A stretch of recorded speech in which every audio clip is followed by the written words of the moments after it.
బాధాకరమైంది.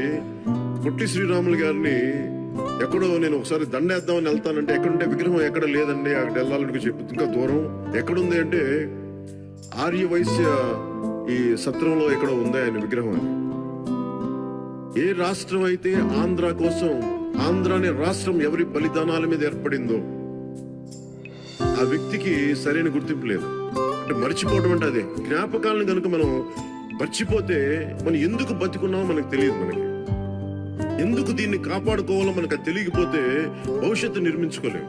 ఎవరైతే త్యాగం చేశారో, ఎవరైతే ఈ దేశం కోసం నిలబడ్డారో ఆ మహాత్ముల్ని తలుచుకోవటం, ఆ తల్లుల్ని తలుచుకోవడం, తద్వారా ఈ పరంపరని కొనసాగించడం చాలా అవసరం. మన ఉనికికే చాలా అవసరం. నా ఉద్దేశంలో ఏముంటుందంటే వారి భావాలని ఎంతో కొంత తీసుకెళ్ళడం ప్రయత్నం అయితే చేస్తాం. పొట్టి శ్రీరాములు గారిని మన ఆంధ్ర ప్రజలు ఇంకా గౌరవించుకోవాల్సిన పరిస్థితి ఉంది. ఇంకా నిజంగా గుర్తించలేదా? ఎవరి బలిదానాల మీద ఈ రాష్ట్రం ఏర్పడిందో ఆ వ్యక్తిని ఇంకా మన గుండెల్లో పెట్టుకోలేదు.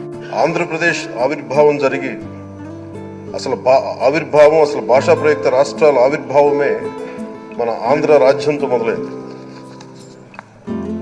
అమరజీవి పొట్టి శ్రీరాములు గారి బలిదానం మీద మన రాష్ట్రం పుట్టింది. 56 రోజులు తిండి తిప్పలు తినకుండా నరకం అనుభవిస్తూ ఆయన బలైపోయాడు. ఒక గొప్పవాడు, ఒక మహానుభావుడు బతికినప్పుడు మాత్రమే కాదు, చనిపోయిన తర్వాత కూడా కొన్ని తరాలు ఉపయోగపడతారని నిరూపిస్తారు. అలాంటి కోవకు చెందిన మహానుభావులు ఆంధ్ర రాష్ట్ర సృష్టికర్త, భాషా ప్రయుక్త రాష్ట్రాలకు శ్రీకారం చుట్టిన ద్రష్ట అమరజీవి శ్రీ పొట్టి శ్రీరాములు గారి స్మృతిలో ఒక విలువలతో కూడిన ఒక సత్సాంప్రదాయాన్ని తెరలేపుతూ ఒక సరికొత్త సాంప్రదాయానికి, సత్సాంప్రదాయానికి ఇది తెరతీయాలి.